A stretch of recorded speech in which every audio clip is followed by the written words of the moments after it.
WKOW. Here's what's happening right now. The family of a Madison murder victim is grieving. Just can't believe it. I just can't.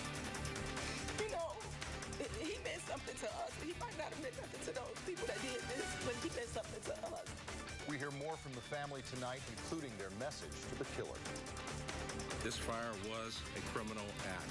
Plus, it's been 3 years since a massive, deadly explosion rocked the community of West Texas. Officials announced today that it was set intentionally.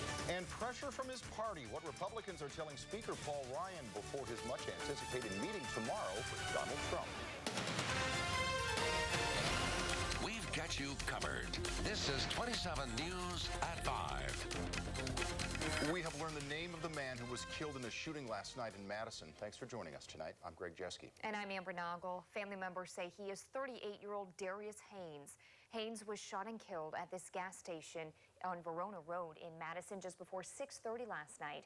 We spoke with his father today. He told our reporter, Tony Galley, that his son and the man killed outside O'Grady's pub last month, Martez Moore, were friends. Madison Police Chief Mike Koval confirmed the connection this afternoon. Chief Koval also described the shooting as an execution. And he says this may have been a retaliation killing since the two murder victims knew each other. Tony Galley now brings us the latest from the scene of last night's shooting. Madison Police Chief Mike Koval says the murder weapon was a 9mm, says its bullets could have traveled and hit other innocent people. Now, the gas station owner here tells 27 News he was working alone here, heard what to him sounded like shattering glass, and then have a customer run up to him and say a car had driven up and someone had been shot, someone special to this victim's family. The man shot and killed at this Madison gas station, Darius Haynes, lost his mother 8 years ago. With his father and aunt, honored her Sunday in Chicago, the last time they saw him alive. He came to put some flowers on his mother's grave. And he said, Auntie, you know, we're going to be out here. It's a lot of people out here. We're going to bring our family out here. And we're going to... Just can't believe it. I just can't. It's at 6:24 in the middle of the evening, people still coming home from work, broad daylight for another hour and a half, and what do we have? We have a guy in his car, summarily executed. Police Chief Mike Koval says there is an intense search for suspects in the gas station fatal shooting. A fatal shooting less than a month after the fatal shooting of Martez Moore outside a Westside Madison bar. Vincent Haynes says his son was Moore's friend. He was really upset about it. He was hurt about it. As police detectives investigate whether the Moore killing led in any way to Darius Haynes' homicide, family members of Madison's latest homicide victim are hurting. Oh, it just broke me down. He meant something to us. He might not have meant nothing to those people that did this, but he meant something to us. He was part of us, our lives. Madison Police Chief Mike Koval says drones have been deployed to search for evidence here. And as the chief said after the Moore killing, he is urging anyone in the community with knowledge, with tips, to please come forward and help investigators. Now, at the time of his death, Darius Haynes was dealing with a felony drug possession case. His family members are at a loss to identify any of Haynes' enemies, but his father says even on Mother's Day on Sunday, he had a foreboding. He says his son appeared troubled. Reporting live from Verona Road, Tony Galley, 27 News. A tragedy for that family tonight. Tony, thank you. Now, there have been 4 other homicides in Madison this year. April 19th was when police say Martez Moore was shot and killed outside of O'Grady's pub on Mineral Point Road. Officers, as Tony mentioned, are still searching for the person who pulled the trigger there. On April 12th, the 2-year-old girl was found hurt at a home on Onsgard Road and later died. The boyfriend of that child's mother now faces a reckless homicide charge. Back on February 24th, Christina Hatcher was found dead inside her apartment on Calypso Road in Madison. Her boyfriend was arrested as the prime suspect there. And the city's first murder of the year happened February 2nd when police say Christopher O'Crowley shot and killed Caroline Nozel outside the Metro Market on Cottage Grove Road. A judge has entered a not guilty plea for O'Crowley. We will, of course, continue our coverage of this developing story tonight at 6. Now to a story just into our newsroom. The Walworth County District Attorney says 2 Town of Geneva police officers were justified in their use of force in January. Officers Eric Anderson and Jason Sweeney shot and killed 26-year-old Eric Olson the night of January 8th. Authorities say Olson charged at officers with a knife. We want to correct a story now we first started telling you about over the weekend. Late Friday night, Beloit police reported that a woman was hit by a bicyclist on a sidewalk in Beloit and hit her head. Monday, Beloit police told 27 News that 58-year-old had died. But tonight, police in Beloit tell 27 News the woman is not dead and they cannot release any additional information about her condition.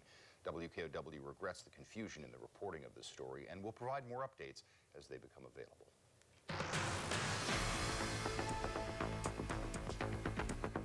Well, we've had a very gray day. There's more severe weather down to our south for the 3rd consecutive day. This time it's across much of southern Illinois, stretching south and east of St. Louis. We have a number of severe thunderstorm warnings, and we also have a tornado warning that's in effect for areas just near Evansville. Meanwhile, as we go into southern Wisconsin, just a lot of cloud cover, a few sprinkles out there, that's about it. We do have a few thunderstorms coming our way. Let's track it on Futurecast. There's 8 p.m. Here we are through 10. You'll notice a few scattered showers and storms. There's midnight, 2 a.m. Looks like all the activity moves out by late tonight. So for tonight, I'm looking for occasional showers and thunderstorms developing this evening, ending late, some patchy fog, low near 54. Tell you more about these storms, if there's any potential of severe about them a little bit later. Active night tonight, Bob. Thanks. Well, the past 2 days, as Bob mentioned, have been devastating for a lot of people living in the nation's midsection. 15 tornadoes were reported yesterday in southern Illinois and Kentucky alone. This is damage in Graves County, Kentucky. National Weather Service confirmed at least 1 EF2 tornado hit there. 10 people were hurt in the storm.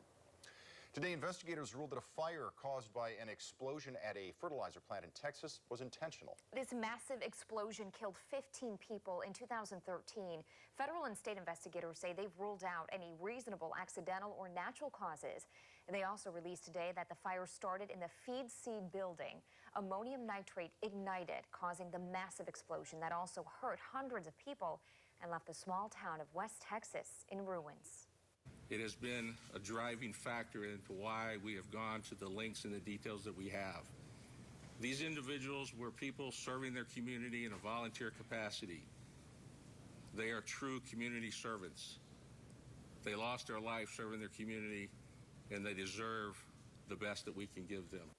The ATF is offering a reward of up to $50,000 for information leading to the arrest of the person or persons responsible for this crime. Officials had previously issued reports faulting the storage of the fertilizer and emergency response. And stay tuned right after our newscast. World News Tonight with David Muir will have more on the search for the people responsible in this massive explosion.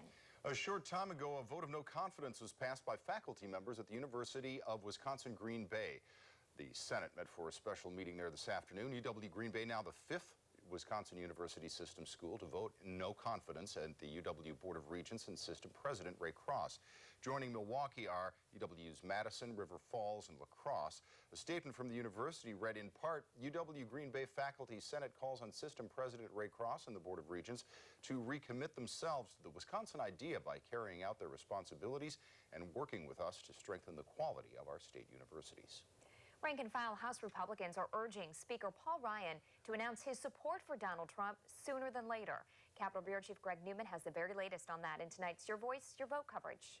Speaker Ryan said last week he can't back Donald Trump at this point and has even admitted he doesn't have high expectations for his meeting with the presumptive GOP presidential nominee tomorrow. But a number of House Republicans believe the longer Ryan waits to stand in support of Trump, the further he risks dividing the party he claims to want to unify. Speaker Ryan has said repeatedly, however, that there are conservative principles the entire party needs to agree on, and it's pointless to talk about unity until that can happen. This is a big tent party. There is plenty of room for different policy disputes in this party. We come from different wings of the party. The goal here is to unify the various wings of the party around common principles so we can go forward unified. But there are some conservatives in the House that respect Ryan's approach and want him to use tomorrow's meeting as an opportunity to press Trump on a number of issues like abortion, spending, and reforms to Medicare and Social Security. A few of those could be tough areas for the two men to find common ground on, specifically Social Security and Medicare, as Trump has promised to leave the programs as is, while Ryan has repeatedly called for reforms aimed at privatizing some aspects of those programs. Amber? All right, Greg, thanks. And Ben Carson spoke with Ryan today, seeking to reassure the speaker that Donald Trump is a reasonable man. Still new at 5, a South Carolina police officer has been indicted. A message that could send to law enforcement agencies across the country. And after the break, Wisconsin police officers killed in the line of duty are honored in Milwaukee. Some of the state's top officials pay tribute.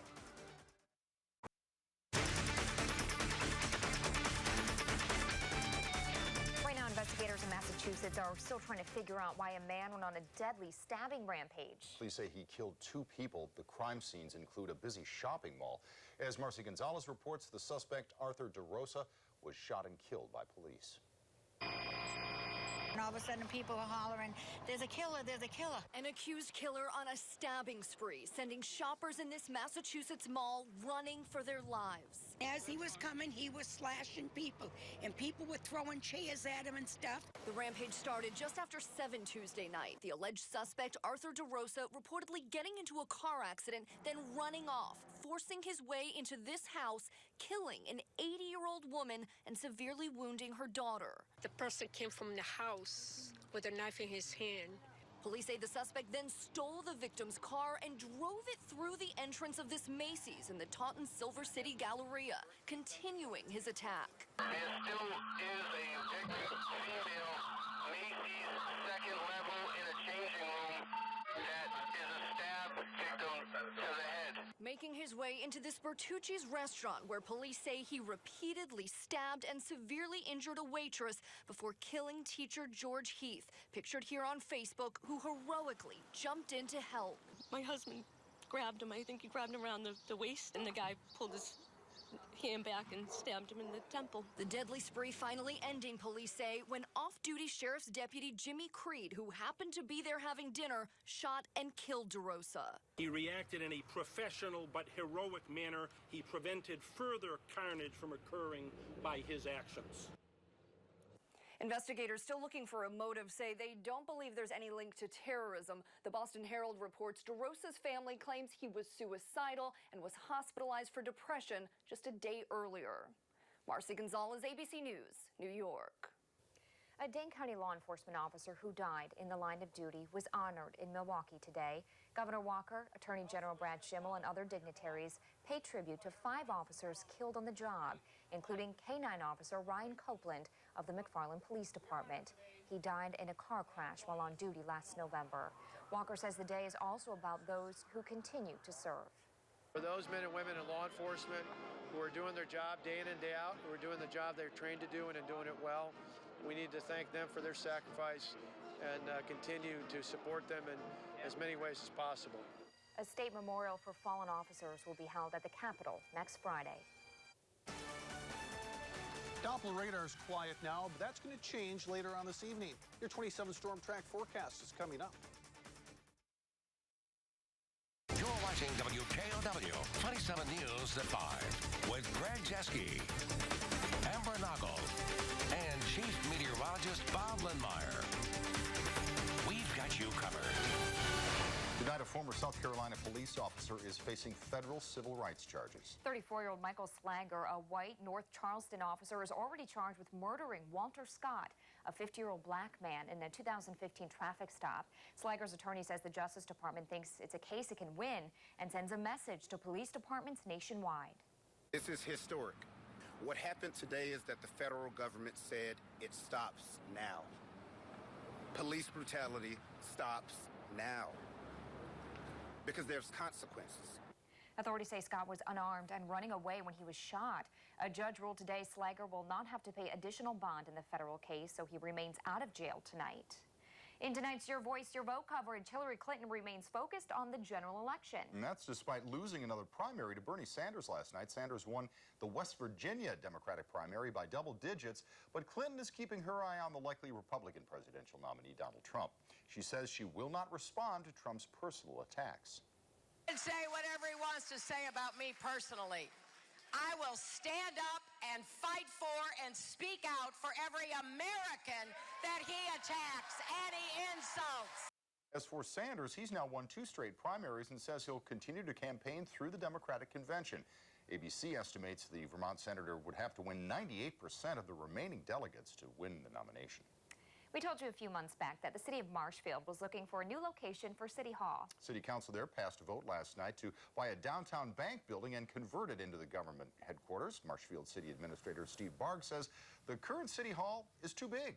The building, once home of the Marshfield Clinic, has 7 floors and more than 77,000 square feet. Barge says the city just needs a third of that space. The catch is they have to sell the current building. The idea was if we were ever going to get out of here, we had to find probably an existing building at a decent price, and we had to find somebody to buy this building to offset the cost. City's working with the Gorman and Company to reach a deal by mid-June to sell the current building. Barge is optimistic an agreement will be reached so they can move forward. Now, 27 storm track weather with Chief Meteorologist Bob Lindmeyer. There will be thunderstorms around here later this evening, but it looks like the severe threat will stay to our south. This is where the severe threat is right now. It exists across much of southern Illinois. You can see St. Louis there, just south and east of St. Louis. We have numerous thunderstorms, and some of those have been at severe levels. But as we come into southern Wisconsin, pretty quiet. We had all that fog during the morning hours, and then it just lifted out to a low gray cloudiness. A few sprinkles here and there, but otherwise it's just a cloudy and fairly mild afternoon. Look at temperatures, as mild as 70 degrees in Mineral Point, 66 in Janesville, but as cool as 57 in Montello. But most of our viewing area is currently experiencing a temperature in the 60s. So despite the lack of sunshine, at least it's comfortably mild. Down to our south, a little bit warmer, but nothing too drastic. 72 by the time you reach St. Louis. You can see where the severe thunderstorm watches are in effect, covering much of southern Illinois, now shifting into Indiana, and that's where the thunderstorms are. We have no thunderstorms coming at us, at least not at the present time. The severe potential is highest down to our south. Now we're under a marginal risk of seeing an isolated severe thunderstorm producing some hail, but the cloud cover, I think, is really inhibiting that possibility to occur. Let's track things on Futurecast. Now, we do have this front coming in with an area of low pressure that's definitely going to generate some scattered showers and thunderstorms as we go through the night and into the early morning. By 6 a.m., though, you can see the storm system is pulling away. My model tries to analyze a few isolated showers tomorrow afternoon, but I think we'll get by with just partly sunny skies. On Friday, we have a fast-moving area of low pressure tracking in, and you can see the end result by Friday afternoon. Looks like we will have some more rain showers to contend with. Closer look at southern Wisconsin. That thunderstorm threat this evening. As we progress in the evening, by 9 p.m., we're showing a few showers and thunderstorms, primarily south and west of Madison. That activity is primarily over south central and southwest Wisconsin at midnight. At 3 a.m., still a few more showers and thunder showers. By 6 a.m., all that activity is moving away. And with some sunshine tomorrow, temperatures will recover nicely. We should be seasonally mild with high temperatures in the upper 60s to near 70 degrees in the afternoon. Now let's take a look at Friday and that other rain chance. We could see a little sunshine early on at 6 a.m., but look at the showers moving in, and by 5 p.m. it looks like we'll have some wet weather across much of our viewing area. And that rain will really impact temperatures. Looks like our warmest part of the day on Friday will be late morning before the showers move in. Most locations should be around 60 degrees. But you can see what the rain does by 5 p.m. It drops temperatures in the 40s to right around 50, except for the far south. Janesville could stay quite mild through much of the day. Our forecast for tonight, occasional showers and thunderstorms developing this evening, ending later tonight. Patchy fog developing, a low of 54. For tomorrow, partly sunny skies, a pleasant day, especially by the afternoon, a high of 70. And then for your Friday, mostly cloudy and cooler, some scattered afternoon showers, a late morning high of 60. Your extended forecast calls for a cool Saturday, partly sunny, high just 55 degrees, mostly cloudy on Sunday with a high at 58. It looks like it will be a little bit milder next week, but highs should only reach into the low 60s, maybe a few showers coming our way on Tuesday. That's your 27 Storm Track forecast. Well, more news right after this.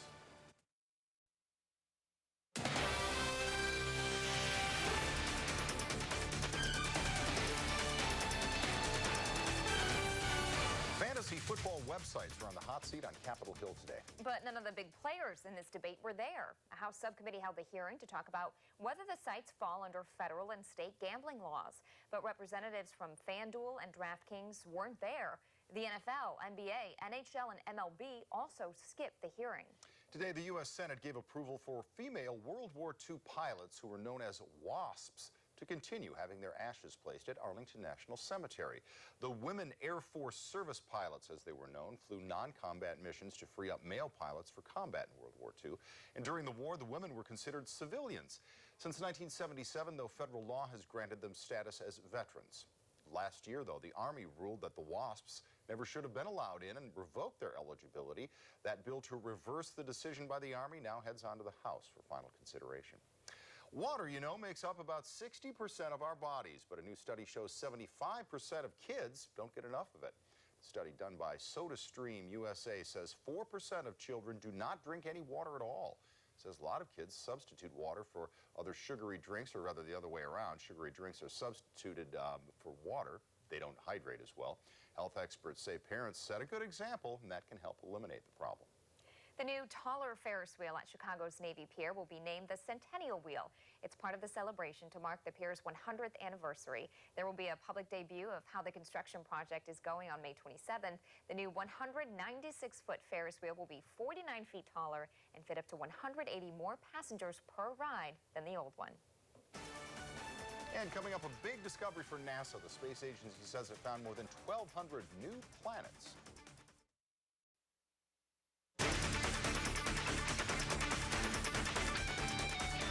Tonight, right after World News, Governor Walker makes a change to Wisconsin's voter ID law and admits the timing has something to do with an upcoming federal lawsuit. How it should help some people who say they couldn't vote in April's primary election. And 27 News at 6. And scientists at NASA today announced the discovery of 1,200 new planets. That's more than double the number of confirmed planets previously found by the Kepler telescope. And more planets could be coming. Scientists say some additional 1,300 celestial bodies discovered on the Kepler mission may be planets, but they need more time to study their findings to confirm that. That's incredible. It What is. we don't know about space. One quick look at the 7-day forecast. And what jumps out is the mild weather we're expecting tomorrow. After that, we'll be into a cooler weather pattern for the next 7 days. All right, thanks for being with us. World News is next, and then we're back with more.